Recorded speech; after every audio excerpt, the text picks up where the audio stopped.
булар жанагы аялдардын укуктары, жаш балдардын укуктары, жанагы коомдогу социалдык көйгөйлөрдүн баарын алып чыгышып атпайбы? Булардын баарын бетине кармап атканы бул кандайдыр бир ошолордун аркасында дагы башка бир аракеттери бар да. Аны айтышпай эле да, аны айтышпай эле.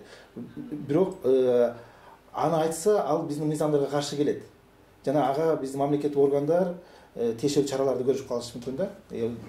Ошондуктан алар ушундай коомдук социалдык нерселердин баарын алып чыгып алып туруп, анын аягында ошолорду бурмалап, мына ошол эле ЛГБТ жана гей парадтарды өткөзүп атпайбы?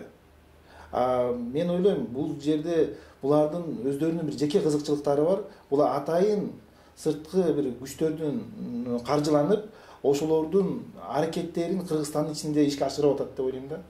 Түздөн түз ошол менен Кыргызстанда ушундай бир Кыргызстандын тынчтыгын бузуп, кыргыз элинин улуттук баалуулуктарына кысым кылып, каада салт үрп адаттарын талкалап, ушундай бир улуттук ар намысын талкалап, ушундай бир нерселерди кылып атат да.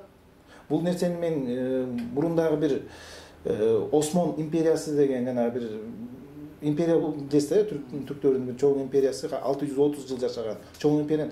Ушуну дагы ушундай ыкма менен демократиянын принциптери менен келип бузганда.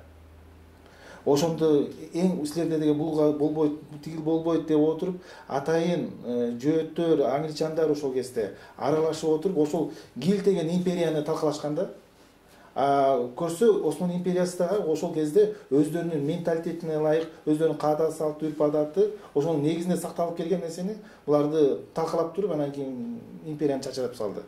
Бизде дагы ошондой да, биз кыргыз эли негизинен өзүбүздүн менталитетибизге ылайык, өзүбүздүн жанагы кагазга түшпөсө дагы өзүбүздүн каада салт үрп адат негизинде мондай биримдикте жашап келатабыз да. Булар бул нерсени билет булар. Ошондой кандайдыр бир аракеттер болуп аткан биз көз көрүнө көрүп атабыз. Ал эми башка өлкөлөрдө ошол феминист топтор азыр бизден дагы алдыга кеткен өлкөлөр бар да. Ошол жактарда мына жакында эле азыр эле көрсөңүздөр болот. Уже мамлекеттик мекемелерди чейин талкалап ушул топтор.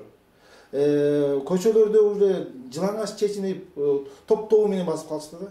Эми ушундай буларга азыр чек койбосо, жылдан жылга булар огуш бедер күчөй берет. Аягы биз ошо азыркы жана Европада болуп аткан нерселер бизде да болбойт деп эч ким кепилдик бере албайт.